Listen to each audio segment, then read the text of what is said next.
Você acompanha agora o Jornal da Rede Alesp.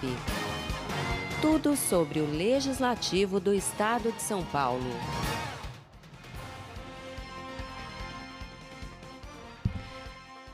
Olá, quinta-feira, 26 de novembro de 2020. Eu sou Priscila Silvério. E eu sou Melissa Araújo. Juntos vamos até o meio-dia 45 com muitas informações. Começa agora o Jornal da Rede Alesp.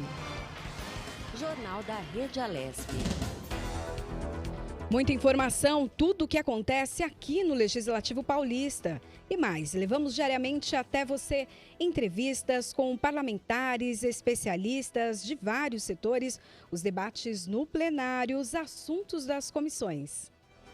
Todas as informações importantes para que você comece o seu dia sabendo o que está acontecendo em São Paulo, no Brasil e no mundo.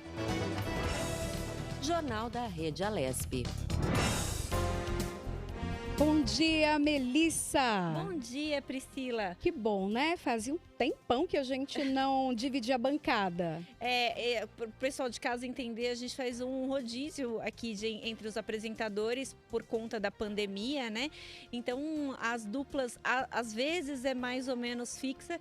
E essa semana, tenho a honra de dividir aqui com a Priscila Silvério. A honra é minha. Tava com saudade, né? A gente... consegue trocar informações e é muito bom aqui. A sinergia, a sintonia é muito boa.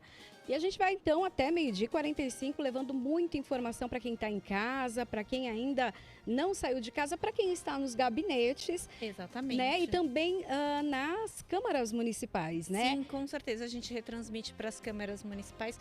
Hoje não é um dia tão feliz, a gente tem o registro aí do acidente no interior de São Paulo, que foi uma situação lamentável.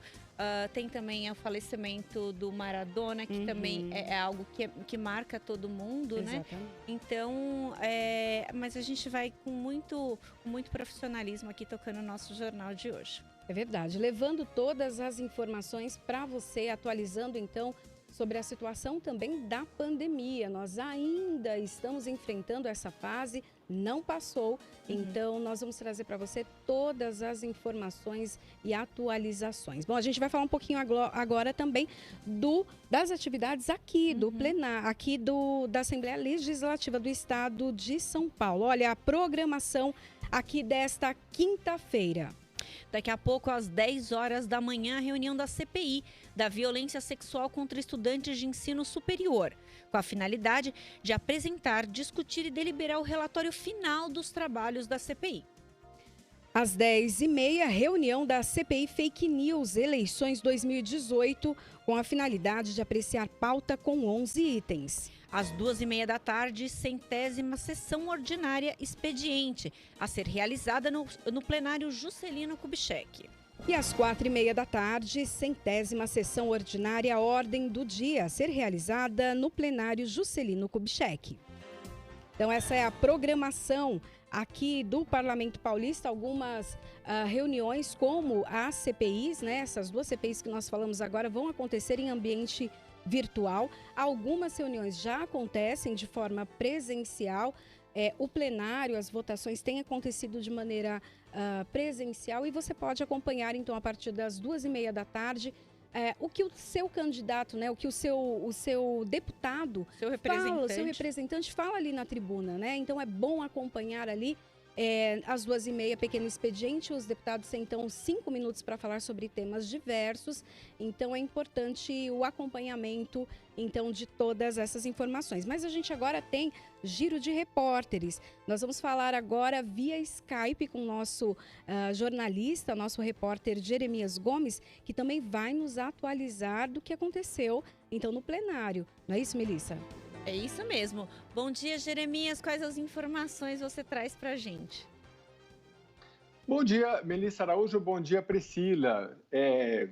Eu trago informações da aprovação ou das aprovações no plenário Juscelino Kubitschek de ontem, quarta-feira. Foram aprovados 2 projetos, um sobre Programa Estadual de Alimentação Alimentar nas escolas e o outro sobre liberdade religiosa. Eu vou falar sobre esse primeiro aqui, que é o 891 de 2019, que é de autoria da deputada professora Bebel, do PT, e aí, se houver tempo, a gente fala sobre o outro. É um projeto bastante interessante, Priscila, você que tem aí criança na escola, a Melissa não sei se tem, que trata da Programação Estadual Alimentar Escolar. O objetivo desse projeto é ir reduzindo aqueles alimentos que a gente conhece como processados e ultraprocessados. Eu acho que vocês... Eu vi uma matéria que explica bem o que é isso. Olha, se você tiver, por exemplo, o milho, você vai comer o milho in natura, isso é in natura, que você só cozinhou. Ou pelo menos que você colheu diretamente na natureza. Se aquele milho de latinha, ele é processado. E aquele salgadinho que a gente gosta também, e as crianças também gostam, ele é ultraprocessado, né? Aquela batatinha, aquele feito de milho, né? Então, o projeto ele quer que toda a oferta de alimento na rede pública do Estado de São Paulo, nas escolas, aos poucos, seja eliminada esses alimentos processados e ultraprocessados, e aos poucos vai se oferecendo o alimento in natura, inclusive tendo uma conexão com a agricultura familiar, que é muito importante. Então, acho que é um projeto bastante legal. O que você achou, Priscila? É bem interessante, né? Porque é preciso já educar as crianças, né? A gente é o que nós vamos depois levar na fase adulta, né? Às vezes temos dificuldades com a alimentação, às vezes também até com a questão financeira, porque não houve ali na infância essa educação. Então, muito bacana, parabéns, então, à deputada por essa conquista e que seja, então, aprovado e as escolas possam dar possibilidades para as crianças. Muito bom, Jeremias. Respondendo a sua pergunta, Jeremias, não tenho crianças na escola, mas terei em breve minha sobrinha que vai para a escola e aí já vai aproveitar de um projeto como esse da deputada professora Bebel. Na hora que o projeto foi aprovado, ela foi aos microfones de à parte agradecer, e eu achei interessante ela falando que quando ela estudava, eles tiravam o alface do pé para comer na merenda. Isso é uma coisa bacana. Ela falou das hortas, né? É um aprendizado muito legal, muito positivo para todas as crianças. Sim. Até porque tem muita criança que é da região metropolitana, das zonas urbanas, que não sabe de onde vem os alimentos. Parece uma coisa fora da realidade, mas é verdade. E a vivência, né? A experimentação, você conseguir tirar ali da terra, né? O que... colher ali o alface, a saladinha, enfim. Eu acho que é muito, muito bacana para a criança, é um aprendizado e principalmente para o sabor, né? Para o gosto. Jeremias, você tem mais informações? Conta aí para gente. Sim, então, exatamente. Você sabe que eu já tive a oportunidade de fazer reportagem em uma escola aqui no estado de São Paulo que tinha uma horta dessa que vocês estão falando. E é muito interessante porque não é só o processo de você alimentar as crianças, e o projeto prevê isso. Aos poucos, ir colocando orientações para professores, nas diretorias de ensino, e que chegue até os alunos esse procedimento. Então, o projeto não trata especificamente de ter, pelo menos até onde eu li, de ter uma horta nas escolas, mas também está aberto a isso, né? Então, é muito interessante, porque, aliás, é claro que se você vai fazer o ensino disso, a possibilidade de se ter uma horta na escola é muito grande, né?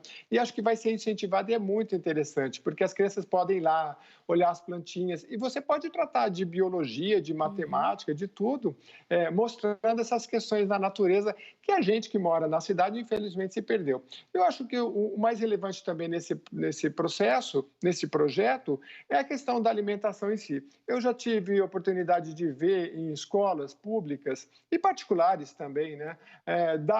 O sinal do recreio, a molecada corre e vai comprar o quê? O salgadinho e principalmente a bolacha recheada, que são dois alimentos ultraprocessados, né? Então, é ruim para aquele menino que às vezes não tem o recurso, o dinheiro, fica olhando o outro comer. Eu nem sei o que é pior, viu, Priscila e Melissa? Ou se é para aquele que não tem o recurso, ou aquele que está se alimentando tão mal. E eu me lembro antigamente, já faz um bom tempo, né, da lancheirinha, a gente levava uma maçã, uma banana, né, aquele alimento cozido muito mais saudável. Então a gente espera que esse projeto aí, ele vingue, né, ele vai para sanção do senhor governador. E, pois não, você ia dizer alguma coisa? Não, ia completar que você falou que vai para a sanção agora, parte para a sanção do governador. Exatamente. E aí é um projeto interessante porque ele tem diversas metas. Então, por exemplo, olha, até um ano após a entrada em vigor dessa lei, o Estado deve apresentar um plano de redução de aquisição de alimentos ultraprocessados e processados, tendo como meta o limite de 10% no prazo de 4 anos. Então, assim, é uma redução gradual. O projeto ele prevê, não dá tempo da gente detalhar, mas todas essas questões, né? Utilizar inicialmente 30%, salvo engano, 30% dos recursos financeiros destinados à execução do programa, assim, 30% de alimentos processados no início e reduzindo até que chegar só a 10%, ou seja, oferecer para a turminha da escola, os estudantes da educação básica, alimentos cada vez mais naturais. Até 6 meses após a entrada em vigor, vai ser constituído, o projeto prevê, um comitê técnico paritário com organizações da agricultura familiar, da produção orgânica, da comunidade científica e da sociedade civil. Então, esses comitês também são interessantes porque vai envolver os pais, os alunos, cientistas, todos e representantes do governo. E aí, dentro deste comitê, vão se estabelecendo as regras e um aprendizado ao longo do tempo, né? Eu acho que ao longo dos anos vai ser muito produtivo. O outro projeto, bom, a gente pode falar dele depois, mas o outro projeto que foi aprovado aqui é o da deputada Damaris Moura, do PSDB, é o 854 de 2019. Foi aprovado na noite desta quarta-feira, na sessão extraordinária. Esse projeto ele trata da instituição da Lei Estadual de Liberdade Religiosa no Estado. Então, já no artigo 1º, diz que fica instituída esta lei no Estado para combater toda e qualquer forma de intolerância religiosa, discriminação religiosa e desigualdades motivadas em função da fé. É um projeto bastante extenso, Melissa Araújo, eu vejo e tenho acompanhado, você já entrevistou várias vezes a deputada Damaris Moura, não sei se vocês trataram desse tema, mas eu sei que ela é um tema recorrente para a deputada e agora ela está bem satisfeita, agradeceu ontem também, talvez vocês acompanharam, este projeto que é bem detalhado, é bem extenso, trata da laicidade do Estado, afirmando que o Estado é laico, mas para que se respeite a todas as religiões de uma forma mais detalhada agora no estado de São Paulo, Melissa. Eu entrevistei a deputada sobre os projetos dela de apoio às pessoas que são vítimas de violência doméstica, as mulheres que são vítimas de violência doméstica, mas esse é um tema muito caro para a deputada, esse tema da liberdade religiosa, ambos os temas ela levanta a bandeira desde o início do mandato, muito aguerrida aí nesses dois campos de atuação e de atuação mesmo. A gente sabe que, às vezes, por exemplo, um praticante de uma religião de matiz africana, ela tem alguns rituais que ela faz costumeiramente. Então, de repente, sei lá, sexta-feira usa-se branco. Então, isso às vezes é visto com maus olhos ali no ambiente escolar. E aí a deputada garante que isso não ocorra mais. Isso é muito importante para que as pessoas exerçam a sua fé da maneira que elas acharem adequada. Da mesma forma, um evangélico, um católico ou um outro praticante de outra religião. Muito interessante. Isso que é importante deixar bem frisado, né? Que esse projeto de lei não é especificamente para uma religião, né? Mas para todas. Então, para que haja respeito a todas as religiões e que todos possam praticar então a sua fé, independente de qual seja. Muito importante também esse projeto que dá liberdade, né? Assegura a liberdade então para cada um professar aquilo que acredita. Muito bom, Jeremias. Ok. Jeremias, a gente agradece a sua participação aqui no Jornal da Rede Alesp. Se der tempo, você volta. Combinado. Um bom programa para vocês, um bom jornal. Obrigada. Obrigada, um bom dia para você. Bom, e a gente segue então aqui com o Jornal da Rede Alesp, levando informação para você o tempo todo. Olha, através da atuação da Comissão de Transportes e Comunicações da Alesp, o deputado Léo Oliveira, do MDB, conseguiu a construção de 2 passarelas e 6 quilômetros de ciclovia na rodovia Atílio Balbo, próximo à entrada da cidade de Sertãozinho. Há tempos, os moradores pediam essa melhoria e o parlamentar destacou que a realização das obras é o objetivo dele e que o trabalho feito com seriedade, os resultados sempre são positivos. As obras começam nos próximos meses. O deputado Léo Oliveira é membro efetivo da Comissão de Transportes e Comunicações do Parlamento Paulista. A solicitação foi feita através do requerimento à Artesp, que estudou a viabilidade junto à concessionária que administra a via. Bom, e a gente segue aqui com o Jornal da Rede Alesp. Vamos falar agora de prevenção, então, ao feminicídio. Olha, o regulamentado pela Lei 17.239 de 2020, ontem, dia 25 de novembro, foi o dia de prevenção ao feminicídio no estado de São Paulo. Iniciativa que partiu do deputado Ed Thomas, do PSB, através do projeto 892 de 2019, aprovado pela Assembleia Legislativa e sancionado pelo governador em exercício em 3/1 de 2020, Rodrigo Garcia. A data é incluída no calendário oficial de eventos em consonância com a Política Nacional de Combate à Violência contra a Mulher. Objetiva combater o feminicídio, o assassinato de mulheres em razão do gênero, ou seja, somente por elas serem mulheres. A lei também autoriza o governo do estado a intensificar as ações para a divulgação de informações sobre o combate a esse tipo de crime. Trata-se de um crime que vem crescendo e, apesar da Lei Maria da Penha e de outras penalidades, precisamos de mais rigor para combatê-lo. Porém, a prevenção considero ser um dos melhores remédios, afirmou o parlamentar recém-eleito prefeito de Presidente Prudente. Nós seguimos aqui com o Jornal da Rede Alesp, até a Melissa abriu o jornal falando sobre isso, sobre esse acidente. A gente vai então detalhar agora para você o que aconteceu então. Olha, um acidente ocorrido ontem, envolvendo um ônibus e um caminhão na rodovia Alfredo de Oliveira Carvalho, SP 249, próximo a Itaguaí, interior de São Paulo. Deixou pelo menos 41 mortos, segundo o Corpo de Bombeiros. O veículo transportava funcionários da empresa de ônibus. De acordo com informações da Polícia Militar, parte da carroceria do caminhão cortou o ônibus ao meio, o que aumentou a gravidade do acidente, de acordo com a Polícia Rodoviária Militar. Ainda segundo a Polícia Rodoviária Militar, este é o pior acidente do ano nas estradas paulistas. A Agência de Transportes do Estado de São Paulo, a Artesp, informou que a empresa envolvida não tem registro para transporte de passageiros e roda ilegalmente desde outubro de 2019. Um levantamento recente junto ao Departamento Estadual de Trânsito de São Paulo identificou que o caminhão tinha documentos atrasados e não poderia circular na rodovia. A identificação dos corpos segue com a polícia científica e o velório da maioria das vítimas acontece hoje em Itaguaí.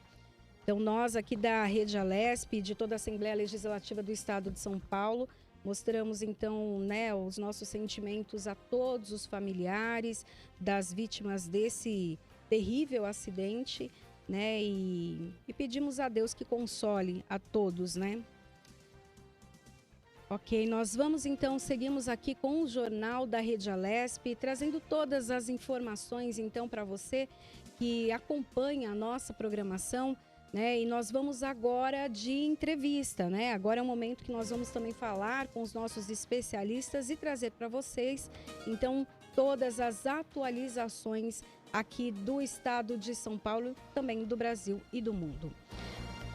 A nossa entrevista agora é com o Coronel Elias Miller da Silva. Ele é presidente da Defenda PM, uma associação de oficiais militares do estado de São Paulo em defesa da Polícia Militar. e nos fala sobre policiais militares na disputa das eleições municipais. Bom dia, Coronel. Seja bem-vindo ao Jornal da Rede Alesp. Bom dia, eu que agradeço por essa oportunidade de estar nesse importante veículo de informação para a sociedade. Coronel, o que é o Defenda PM? A Defenda PM, Melissa e Priscila, a Defenda PM é uma associação de oficiais da Polícia Militar do Estado de São Paulo que também congrega praças. Essa associação ela está nos termos do artigo 5º da Constituição, que é o direito de toda e qualquer pessoa poder se associar para legitimamente buscar os seus direitos, fazer a defesa institucional. Então, a Associação de Oficiais se organizou na forma associativa, que foi um grande avanço do Constituinte de 88, Ao invés das pessoas atuarem isoladamente, elas atuam por meio de associação que ela tem legitimação tanto para atuar junto ao Poder Legislativo, ao Poder Executivo e ao próprio Judiciário. É um instrumento democrático e de amadurecimento muito importante para toda a sociedade. Então, a Defenda, nós temos em São Paulo várias associações, tem de cabos, soldados, subtenentes e sargentos, e tem também a Defenda, que é a Associação de Oficiais. Eu queria que você falasse um pouquinho para a gente também do resultado nas urnas, Então, em relação aos policiais e às candidaturas. Você veja, eu tenho acompanhado até algumas notícias que ficam, de forma pejorativa, colocando a preocupação do militar estar disputando a eleição. Eu, como pedagogo e professor de direito constitucional, eu vejo com preocupação essas colocações.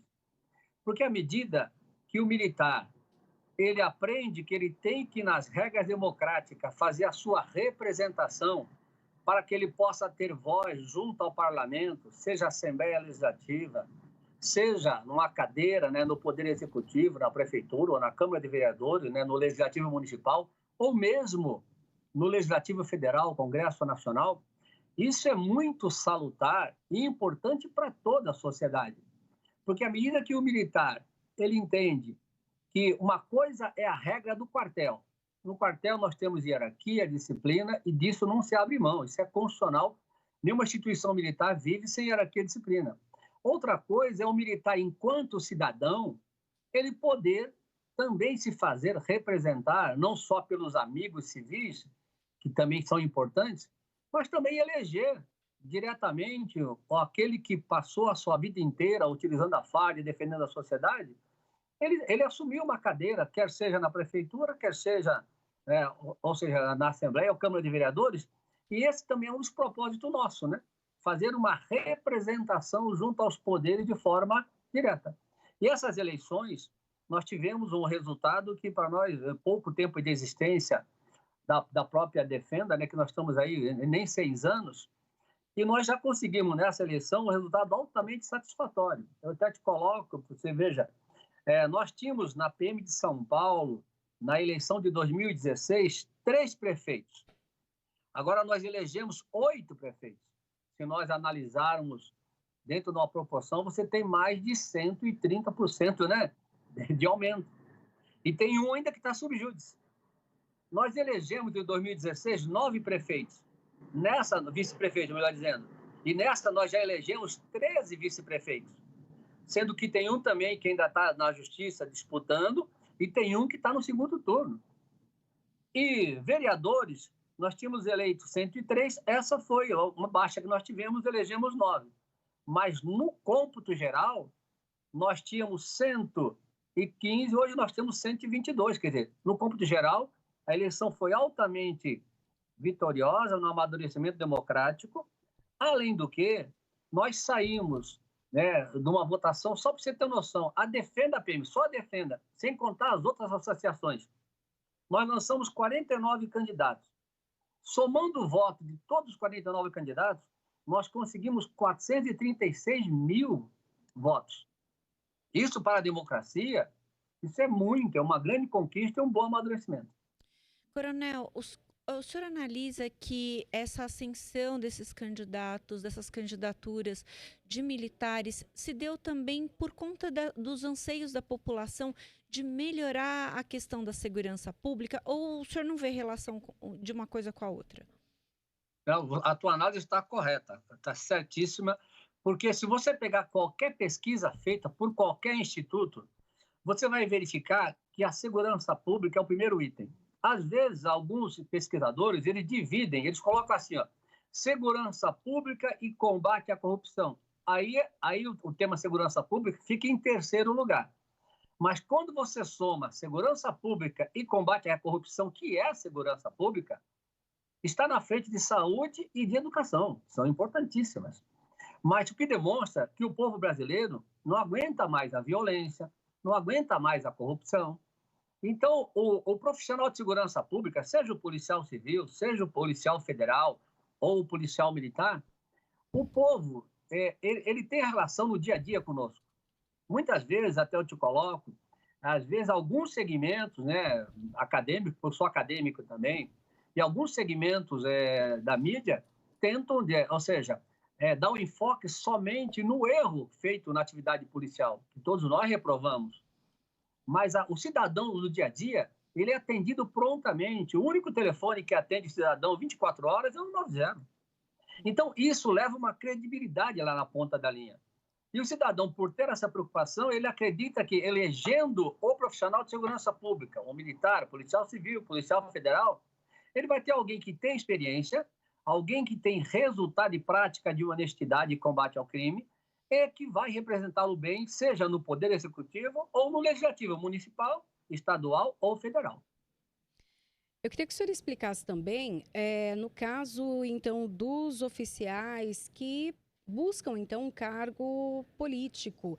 Eles precisam sair, então, das suas funções, deixar as suas funções, ou eles continuam ali com a patente, enfim, como funciona? Nós temos algumas coisas no Brasil que nós temos que quebrar alguns preconceitos, né? Por exemplo, até 1988, um soldado cabo da PM, ele não podia votar e nem ser votado. Porque qual que era o pensamento, e eu te digo com certeza, porque eu fui soldado e cabo também, pensamento retrógrado de que se por acaso o soldado e o cabo pudessem votar e ser votado, acabava com a hierarquia do quartel. Isso, de novo, é uma ignorância, é um absurdo.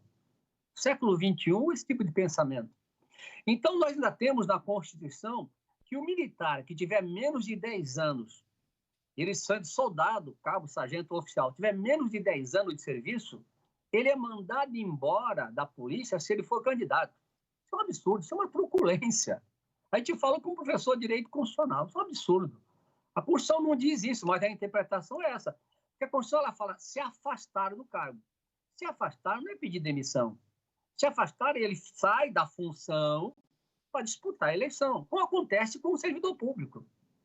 É esse o dispositivo. Então, o oficial, via de regra, quando ele é candidato, ele tem mais de 10 anos.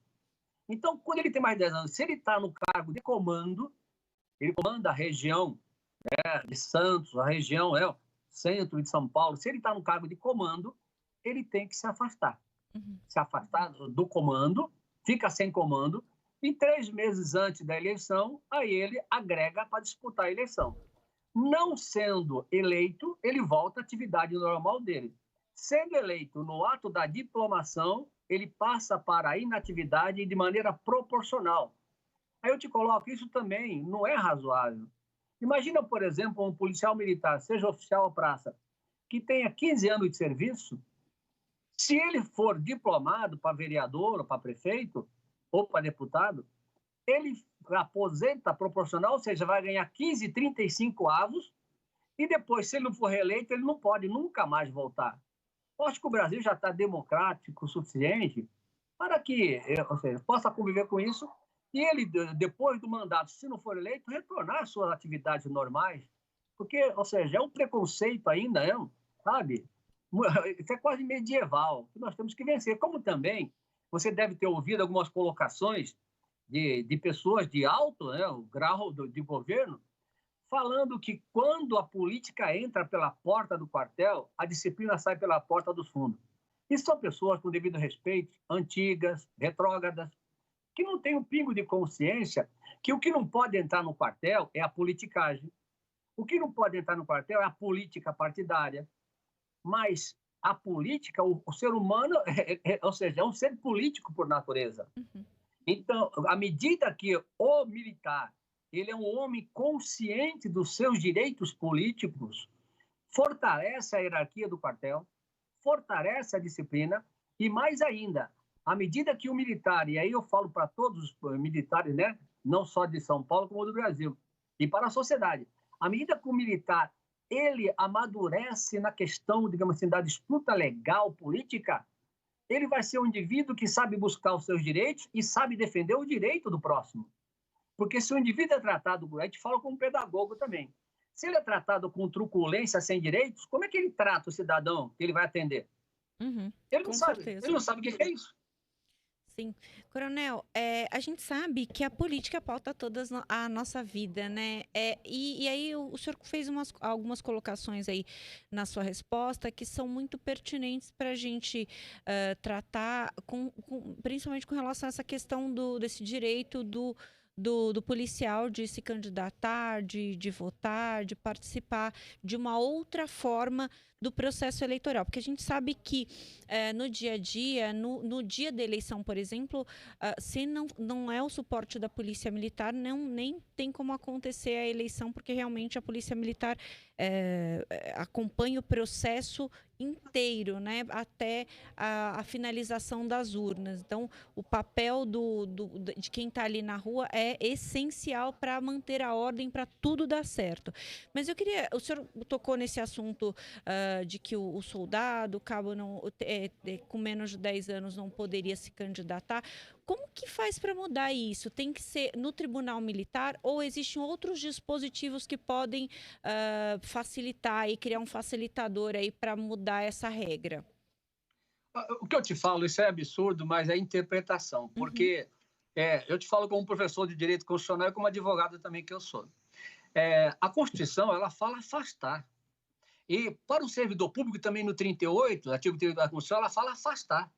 E o afastar do servidor público não é ser mandado embora. E por que o mesmo texto da Constituição, o afastar por militar, é ser mandado embora? Mas foi uma interpretação feita numa consulta ao Tribunal Superior Eleitoral e feita pelos militares das Forças Armadas que não querem o seu soldado sendo candidato, e aí acabou saindo uma decisão que não é jurídica, é política. Mas existe proposta de emenda constitucional que já foi aprovada na Câmara, está no Senado pronta para pauta, que é a PEC 113A, a proposta de emenda constitucional 113A, que ela já prevê isso, ela altera isso pelo menos para os militares estaduais. Porque a nossa vida, apesar de nós sermos militares, ela é diferente da vida de um conscrito do Exército. Então, ou seja, o militar de polícia, ele convive com a sociedade o tempo todo. É diferente de alguém do Exército que só trabalha com tropa, com comandamento. Então, a nossa relação é diferente, embora o regime jurídico militar seja o mesmo. Mas a natureza da função é diferente. Então, por isso que já tem proposta aprovada na Câmara e que está no Senado, pronta para a pauta de votação, e nós estamos tentando aprovar para que nós possamos amadurecer democraticamente e dar esse direito, porque, imagina bem, um policial que não pode se candidatar, não pode votar, portanto, ele é um cidadão menos do que a metade. Porque quem não tem cidadania não é cidadão pleno. Coronel, esse ano foi permitido o uso de farda aí no horário político, durante a campanha. Eu queria que o senhor analisasse também essa questão. O senhor acha que, de alguma forma, isso trouxe mais votos, deu mais volume a essas candidaturas de militares? Sim, porque a pessoa passa a identificar, do jeito que o médico, né, tem o seu jaleco, né, o professor. Então, o militar ele tem que ser identificado, quer seja pela graduação, ou pela patente, ou pela própria farda, ou seja, como ele é conhecido. Então, você tirar isso é a mesma coisa que você tirar também a propaganda do jogador de futebol, que é a identidade, né, seja o candidato. Então, você manter a identidade dele permite com que o eleitor fale, não, é esse que eu conheço, é nesse que eu voto. Então, com isso, nós fortalecemos e nós damos uma isonomia de tratamento nas regras da disputa eleitoral. Então, essa decisão eu achei muito, ou seja, coerente, de bom senso e justa, né? Coronel, tendo os representantes, então, no Legislativo, é importante para a categoria? A gente vê aqui dentro, por exemplo, até do Parlamento Paulista, nós temos vários representantes que fazem parte ali da Polícia Civil, Polícia Militar, Polícia Federal, inclusive penal, que acabam, então, trazendo pautas para dentro da casa e discutindo, trazendo discussões importantes aqui para o plenário. Eu queria que o senhor falasse um pouco disso, né, dessa representatividade e o quanto ela é necessária. Exatamente. Você vê, no próprio Congresso Nacional, o máximo que nós chegamos a ter aqui antes foram 8 militares. Hoje nós temos 20 militares deputados federais. Nós temos mais, se somarmos toda a bancada aí de policial civil, policial federal, militar, nós temos mais de 15 aí. Então, isso qualifica o debate. Agora, isso não desmerece os demais que são de outras áreas e que também são muito importantes e que acabam defendendo a pauta, e alguns defendem a pauta até com mais legitimidade. Mas, à medida que você tem alguém da área, alguém especialista, o debate ele não precisa de um assessoramento para cada vez que vai discutir o tema. Já um parlamentar que é de outra área, ele tem que ter uma assessoria técnica, e tem. A Alesp tem assessores técnicos de alta qualidade, tem consultores, tem os cargos em comissão, são colocados no gabinete. Então, quando você junta a assessoria parlamentar civil com o parlamentar da segurança pública, aí nós temos um debate democrático maduro. Então, por isso, para nós é muito importante, e as propostas apresentadas, as discussões, e você colocou de forma brilhante, eu passei pela Assembleia também na década de 90, fiquei 3 anos na Assembleia, na assessoria aí, militar, então conheço também bem a Assembleia e sei da importância dessa Casa do Povo e os trabalhos que são desenvolvidos, né? E, ou seja, pela rádio, né? Você tem agora um instrumento de divulgação que naquela época não tinha, né? Você tem um instrumento de divulgação e informação para o povo muito importante. Eu parabenizo vocês pela iniciativa e pela a presença da casa, né? Por permitir esse debate e essas pautas. É interessante essa questão que o senhor colocou agora, né, Coronel? Porque, assim, obviamente que todos os parlamentares podem apresentar projetos que beneficiem, sim, o militar. Porém, a sensibilidade de saber do dia a dia cabe ao militar para fazer um projeto mais adequado com a realidade dos policiais. Então, eu acho que isso é muito interessante. Inclusive, eu lembro aqui, recentemente, a gente teve a visita do secretário de Segurança Pública aqui na Assembleia. Periodicamente, os secretários vêm à Assembleia para prestar contas, e o secretário esteve há cerca de um mês mais ou menos. E aí foi colocado para ele uma questão, por exemplo, dos policiais que trabalham num batalhão e moram, por exemplo, no interior, né? E aí isso é uma questão que, às vezes, o cidadão comum ele nem pensa nisso, nem se dá conta de que aquele policial que está ali servindo na região dele não é dali, e aí tem uma situação de locomoção que traz até um risco para a vida desse policial que tem que ficar indo e voltando na estrada. Então, são questões, são particularidades, são pormenores que o militar tem essa visão, consegue entender para colocar ali em pauta. E aí eu queria que o senhor falasse um pouquinho, a gente tem uma discussão já antiga aí, entre nós com relação à questão armamentista, muita gente defende, uns defendem, outros não. E aí a população de alguma forma se identifica com um lado e com o outro. Eu queria que o senhor colocasse rapidamente para a gente encerrar a nossa conversa, se também, quando as pessoas, esse discurso também causa identificação aí no eleitor. Sim, com certeza. Isso que você colocou é fundamental. Apesar do esforço, a gente, né, não quer polemizar, mas você vê, por exemplo, o estado mais rico da federação, o salário do policial militar de São Paulo, policial civil também, é o 25º do país. É uma coisa inaceitável. Você pode pegar Sergipe, que é a terra da minha mãe, né? Sergipe, que tem o menor PIB do país, paga 2 vezes mais que ganha um soldado de São Paulo. Você pega um coronel de São Paulo, ganha menos que um tenente de Santa Catarina, ou um tenente de Minas Gerais, do Paraná. Então, com isso, você tem, infelizmente, o Estado de São Paulo, isso já vem de um longo tempo, o Estado de São Paulo, o nosso soldado, ele tem que fazer o chamado bico, ele fica sem descansar, sem ter o lazer, sem a convivência familiar, e ele, na hora de ir embora para casa, quem está no interior, ele tem que pegar carona fardado, sozinho, em época de violência, quer dizer, se expõe. Então, isso é muito perigoso e a gente, né, esse é um dos papéis da associação e do parlamentar que está aí para lutar para que esse quadro mude, né? Nós sabemos que em época de pandemia, e acho que a questão financeira está mais difícil ainda, mas São Paulo, mesmo sem a pandemia, já vinha num déficit. Sim. E você pega estados, por exemplo, que nem o Rio Grande do Sul, que está em situação econômica difícil, mas lá ganha muito mais que em São Paulo. Sim. E está em situação econômica difícil. Coronel, então, por isso que a representação é importante por conta disso. Nós agradecemos, então, a participação do Coronel Elias Miller da Silva, presidente da Defenda PM. Muito obrigada pelas suas informações hoje aqui no Jornal da Rede Alesp. Eu que agradeço por essa oportunidade, estou sempre à disposição e muito bom dia. Obrigada, Coronel. Bom, e nós seguimos aqui na redação do Jornal da Rede Alesp com mais informações para você. Olha, parlamentares aprovaram um projeto que autoriza a criação do Programa Estadual de Alimentação Escolar. A medida acatada na Assembleia Legislativa de São Paulo é de autoria da deputada professora Bebel, do PT. O plano tem o objetivo de garantir o direito social a refeições saudáveis. A parlamentar defende que as escolas tenham hortas. Ela diz que a questão é relevante em dois sentidos. Um deles é o pedagógico e o outro é devido à situação de fome existente no Brasil. Neste momento, eu estou achando que é fundamental ter esse PL 891 de 2019, porque o Brasil entra no mapa da fome, né? As crianças com a pandemia, né, elas passaram muita necessidade. O que demonstra que a merenda tem um papel fundamental.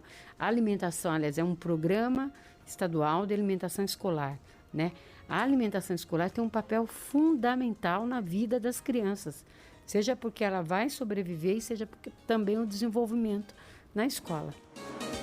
A propositura também sugere a inclusão de alimentos orgânicos ou de base agroecológica, além de restringir os processados e ultraprocessados. O deputado Maurici, do PT, comenta os impactos do projeto. Primeiro, na alimentação das crianças, correto? Na medida em que diminui paulatinamente o volume de produtos processados e aumenta a oferta de produtos frescos. Mas não só na alimentação das crianças, também o efeito que pode ter na produção de produtos de alimentos orgânicos, agroorgânicos e no desempenho das pessoas que se dedicam à agricultura familiar. Então acho que a aprovação desse projeto é fundamental e deve melhorar muito a qualidade de vida e o nível de atividade econômica no estado de São Paulo nos próximos anos. Planejamento é que sejam atendidas as unidades de educação básica da rede pública estadual de ensino. Bom, e agora nós vamos de entrevista, é isso, Melissa? Exatamente. Vamos de entrevista agora. Olha, o Jornal da Rede Alesp fala com Aline Cardoso. Ela é secretária municipal de Desenvolvimento Econômico de São Paulo e nos fala sobre as vagas de emprego do CAT, Centro de Apoio ao Trabalhador. Bom dia, secretária. Seja bem-vinda ao Jornal da Rede Alesp. Bom dia, é um prazer. Obrigada pela oportunidade.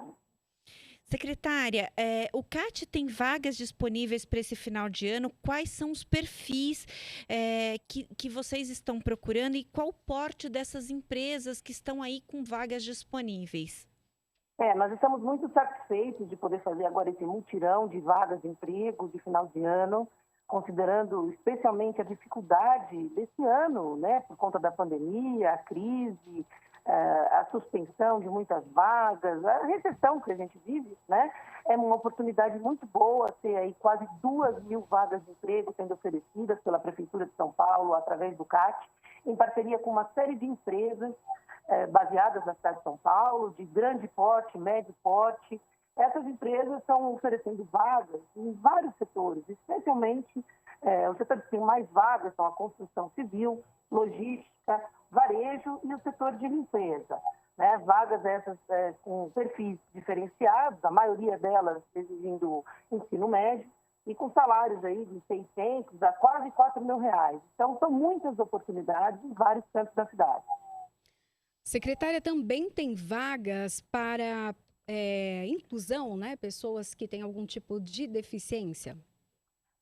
Temos sim. Essa é uma preocupação que o prefeito Bruno Covas, a prefeitura tem, de trazer oportunidades para pessoas que têm mais dificuldade para conseguir um emprego, por várias razões, seja ela porque a pessoa é portadora de uma deficiência física, por questões de gênero, que às vezes sofrem algum preconceito, imigrantes, né? São pessoas que precisam de uma atenção especial do poder público para que a gente possa reduzir as diferenças e a desigualdade na cidade. Então, temos várias iniciativas nesse sentido ao longo do ano e estimulamos as empresas a oferecerem esse tipo de vaga. Então, felizmente, tivemos aí várias empresas que estão ofertando essas vagas, então também temos essas oportunidades.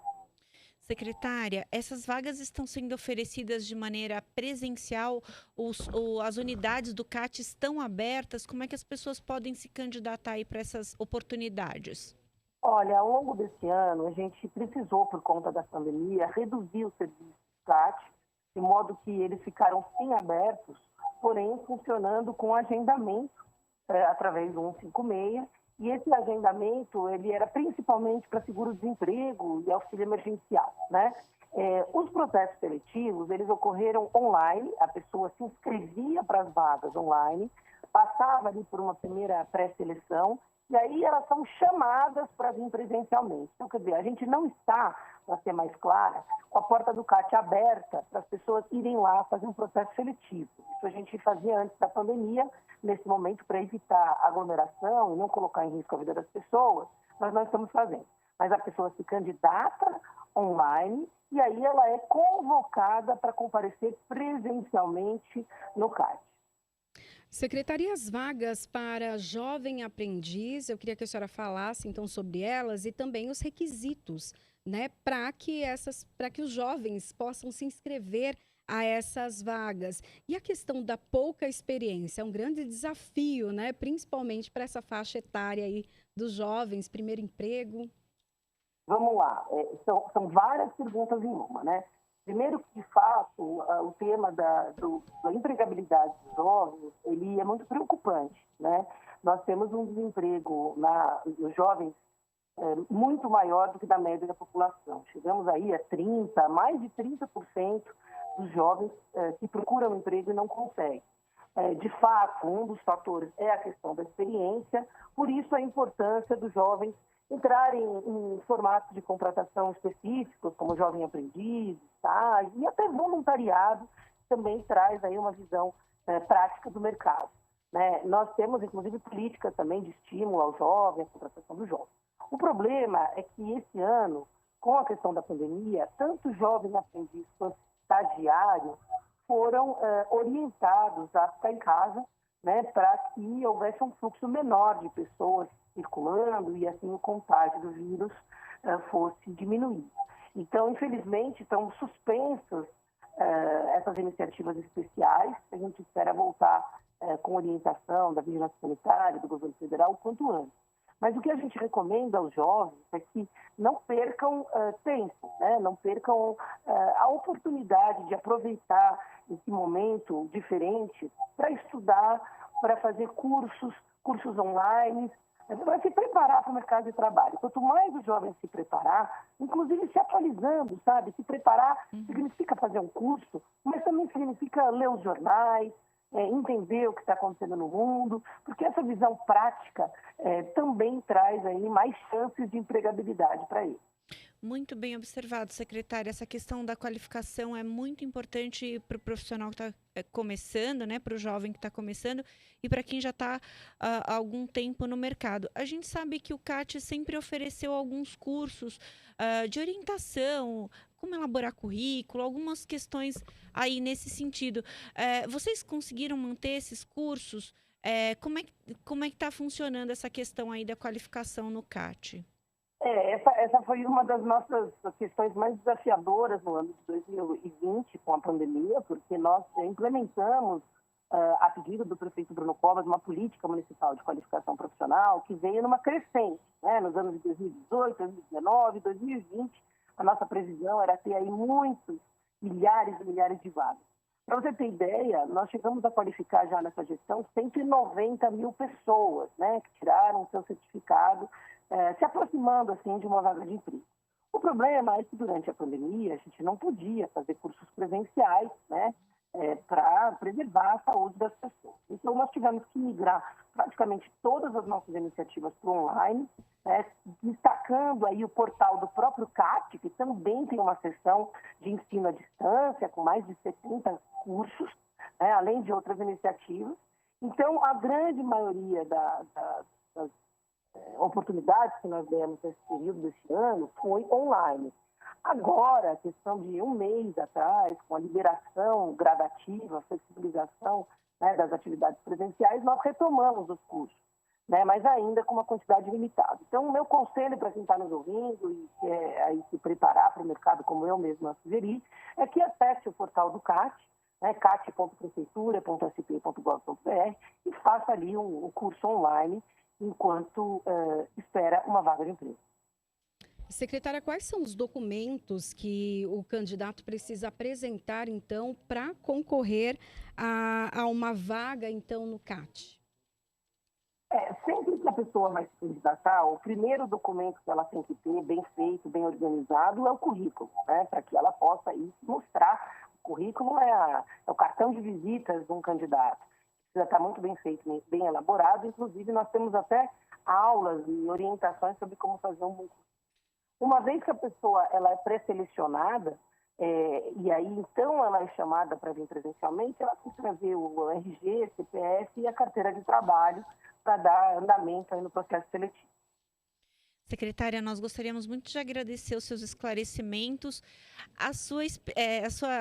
Trouxe esperança aqui para quem está nos assistindo e pode se candidatar aí nesse final de ano, ter uma oportunidade ainda para garantir alguma coisa para o final do ano, para o Natal, para o Ano Novo. Muito obrigada, secretária. Obrigada, até breve, esperando que 2021 seja um ano melhor, com mais oportunidade de empregos para todos. Verdade. Muito obrigada, secretário. Um ótimo dia para a senhora, ótimo trabalho. E nós seguimos aqui com o Jornal da Rede Alesp. Olha, no intervalo entre o primeiro e o segundo turnos das eleições municipais, entrou na pauta do Senado brasileiro o projeto de lei que reformula a lei de falências e busca facilitar o processo de recuperação judicial de empresas em dificuldade. A primeira a ser discutida nesta quarta-feira no plenário do Senado, entre outros pontos, é a proposta que cria regras para financiamento durante a recuperação e permite parcelamento de dívidas tributárias com a União. O ministro da Economia, Paulo Guedes, torce pela aprovação da proposta e acredita que o projeto ajudará a impulsionar a recuperação de empresas atingidas pela crise de Covid-19. O ministro espera ter sucesso em transformar essa recuperação cíclica, que hoje é baseada no consumo, numa retomada do crescimento sustentável com base em investimentos no país. O projeto recebeu o aval dos deputados federais em agosto. Agora, se passar também pelo crivo dos senadores, será enviado para a sanção presidencial. No momento, então, de crise econômica, não só aqui no Brasil, mas em todo o planeta, por conta da pandemia de Covid-19, é uma medida que é necessária para os empresários, Muitas empresas, lojas acabaram fechando, muitos comércios, foram prejudicados por conta, então, desse momento, E ter, então, uma negociação, algo que seja mais justo para todos os lados é bem importante. Sim, manter a roda da economia girando é sempre o que vai... Mesmo quem está trabalhando, se a roda da economia não girar, fica difícil para quem está trabalhando manter também, porque as contas ficam... A inflação fica alta e aí fica difícil se manter no dia a dia, Principalmente em regiões metropolitanas como São Paulo. É verdade. Bom, a gente vai falar agora, então, do projeto que protege direito de realização de manifestações religiosas em locais públicos, que foi aprovado aqui na Alesp. A proposta de autoria da deputada doutora Damares Moura, do PSDB, foi acatada pelos parlamentares da Assembleia Legislativa de São Paulo. A medida tem como objetivo a repressão à onda de intolerância que ocorre no Estado. O deputado Márcio da Farmácia, do Podemos, comentou o assunto. É um projeto importante para o Estado de São Paulo, onde busca o respeito da família, a união das forças políticas e que discute realmente diretamente a parte religiosa do Estado. É importante, a deputada Damares é uma deputada que vem da linha evangélica, que cuida muito bem e sabe cuidar muito bem da família do Brasil e do estado, principalmente do estado de São Paulo. A deputada doutora Damares ressalta que o texto busca reforçar o exercício do direito já previsto em lei. Estamos promovendo o exercício desse direito no estado de São Paulo na prática. Como acessar?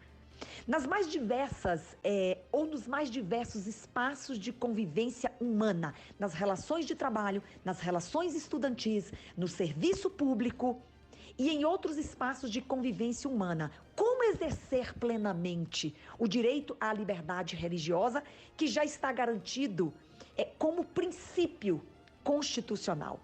O projeto impõe a aplicação de multa que varia de 5 a 80 mil reais aos praticantes de atos discriminatórios ou agressivos contra protestantes de qualquer religião. A proposta segue agora para o Palácio dos Bandeirantes para receber a sanção ou veto do governador João Dória. Nós seguimos aqui com o Jornal da Rede Alesp. Bom, vamos falar então agora de Black Friday. E olha que o pessoal está contando segundos, né, para chegar esse dia e poder gastar um pouquinho.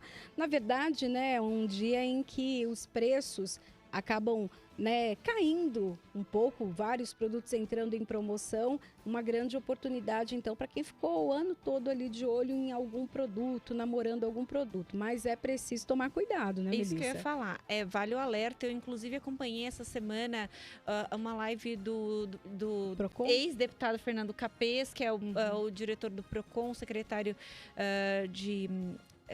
do consumidor, né? Do Procon. E aí ele falou sobre isso, sobre essa questão de tomar cuidado com essas promoções. Eu particularmente comprei alguns cosméticos há algumas semanas atrás por um valor X e esses cosméticos estão na Black Friday e estão mais do que 30% mais caro. Nossa. E está dizendo que é Black Friday. Uhum. Então, tenham muito cuidado, observem os preços anteriores para não cair nenhum golpe por aí. Algumas empresas, né, algumas lojas acabam subindo o preço 2 semanas ou uma semana antes da Black Friday para depois dar um desconto. Essa prática é ilegal, segundo o Procon. Então, se você observar que isso aconteceu, se você tem ali já documentado a oferta, um valor, e agora com um desconto, que na verdade não é desconto, porque subiu o preço, você pode fazer uma denúncia no Procon, sim. E o Procon vai fiscalizar. A gente vai falar um pouquinho disso agora. Lembrando que dá para fazer, inclusive, pelo aplicativo do Procon. Então, você não precisa se dirigir a lugar nenhum, nem telefonar. Você, no aplicativo do Procon, você tira um print ali, faz o registro dessas ofertas discrepantes e manda para eles que eles vão investigar. É isso aí. Bom, a pandemia de Covid-19 acelerou os hábitos de consumo online dos brasileiros. Nunca se comprou tanto em sites e aplicativos. A expectativa é que as vendas na Black Friday deste ano superem os recordes das edições anteriores. A disputa que ninguém vê para essa marca ser alcançada se dá nos bastidores do e-commerce, a maior das batalhas entre os varejistas digitais e a logística. Vencer essa disputa significa garantir uma entrega melhor, que seja mais barata e mais rápida do que a da concorrência. As empresas do setor têm dados que mostram a importância desse fronte na guerra para conquistar os consumidores. Pesquisa do Google sobre o Black Friday mostra que um dos fatores que mais pesa na decisão de comprar é o frete, preferencialmente o grátis. E dentro dessa categoria, o frete expresso ganha cada vez mais relevância, pois muitas pessoas aproveitam a Black Friday para antecipar as compras de final de ano. As buscas por essa modalidade de entrega cresceram 173% no primeiro semestre em relação a igual período em 2019. É isso mesmo, né? A gente tem que olhar também os preços e daí o finalzinho ali no frete, porque às vezes a diferença, o preço do frete, às vezes é mais alto do que o produto. Já aconteceu comigo de pegar um produto, sei lá, de R$30 e o frete custava R$200. Como pode, né? Daí a gente descarta essa possibilidade. Né? A gente vai falar de novo, então, com o nosso repórter Jeremias Gomes. E aí, Jeremias, você tá se preparando para Black Friday? Tá pesquisando muita coisa aí para comprar? Bem-vindo mais uma vez, Jeremias. Muito obrigado, Melissa. Obrigado pela oportunidade. Estava ouvindo aí vocês, muito interessante, porque eu estava pensando justamente nisso, de tirar uma foto anteriormente, até eu fiz isso, de um equipamento, e falei, no dia eu vou comparar, né, com 2 semanas de antecedência. Mas vocês trouxeram uma questão importante, às vezes um pouquinho antes o pessoal pode aumentar e depois na hora reduzir. Então eu acho que sempre o que pode nos nortear é a questão do consumidor fazer a sua pesquisa, fazer a sua comparação, né? Porque hoje você está na loja, as lojas estão muito instrumentalizadas e muito automáticas. Eu fui numa loja esses dias, eu achei muito interessante. O vendedor, no celular, ele falou, olha, eu não consigo te mostrar esse produto porque está no estoque, e é tudo pelo celular, ele conversa, te traz, dá o preço. E a gente também, como consumidor, tem que usar a internet, né? Faz a comparação com outros locais, vê o melhor preço e aí sim pode comprar, porque com certeza vai achar boas promoções, mas também ao mesmo tempo tem que ficar esperto aí para não levar aí um material mais caro, né? Muito boa a orientação de vocês, e é sempre relevante destacar que a defesa do consumidor, em alguns aspectos, ela tem aspectos legislativos no Parlamento Paulista, então a gente está sempre atento. Bom, eu gostaria também só de ressaltar e atualizar o nosso telespectador que nesta semana foi aprovado o projeto de resolução número 15 de 2020, que trata aí das reuniões em ambiente virtual. Esse projeto ele já foi aprovado, é praticamente uma norma interna da Assembleia Legislativa que acrescenta itens ao regimento interno. Então, quem nos acompanha sabe que muitas das nossas transmissões são diretamente online. Então, o que mudou? Comissões permanentes e temporárias, todas elas passam a ser apenas online, né? Elas têm a transmissão da Rede Alesp, os parlamentares vão se comunicar por meio de um sistema, como já tem sido feito, é que devido à pandemia, houve algumas alterações no transcorrer da pandemia. Ainda não foi publicado no Diário Oficial, deve estar para acontecer amanhã, sexta-feira ou no sábado. Então, provavelmente, a gente não pode bater o martelo ainda, mas provavelmente na próxima semana já começam estas alterações. A Assembleia Legislativa está fechada para o público em geral, né? E basicamente, o que está acontecendo são os trabalhos internos, né? Nós temos, por exemplo, o plenário, a partir das 2h30 da tarde, que vocês citaram hoje, né? E também a ordem do dia, às 4h30, e depois, em geral, temos sessões extraordinárias, principalmente às terças e quartas-feiras. Então, esses trabalhos continuam presenciais. E os outros trabalhos, provavelmente na próxima semana, aí, assim que for publicado no Diário Oficial, passam a ser online, aí com transmissão da Rede Alesp. As comissões permanentes, as comissões temporárias, né, as CPIs, por exemplo, né, que hoje vocês colocaram aí na agenda, que está tendo na casa, algumas CPIs, mas elas passaram a ser totalmente online, então é bom esclarecer o nosso telespectador. Os atos solenes também vão passar a ser totalmente online, então só para dar uma atualizada aí para quem nos acompanha, Melissa e Priscila. Tá ótimo, Jeremias. Muito obrigada, então, pelas suas informações. É isso aí, você que acompanha a programação da Rede Alesp, cada vez mais informado do que acontece aqui no Legislativo Paulista e o quanto é importante ficar sempre ligado e atento, né, a todas as modificações, aprovações de projetos, aquilo que vai interferir diretamente na vida de todo paulista, de todo paulistano. Bom, e a gente vai para um rápido intervalo agora, né, Melissa? Isso, não saia daí, a gente volta já. É um cafezinho, a gente já volta.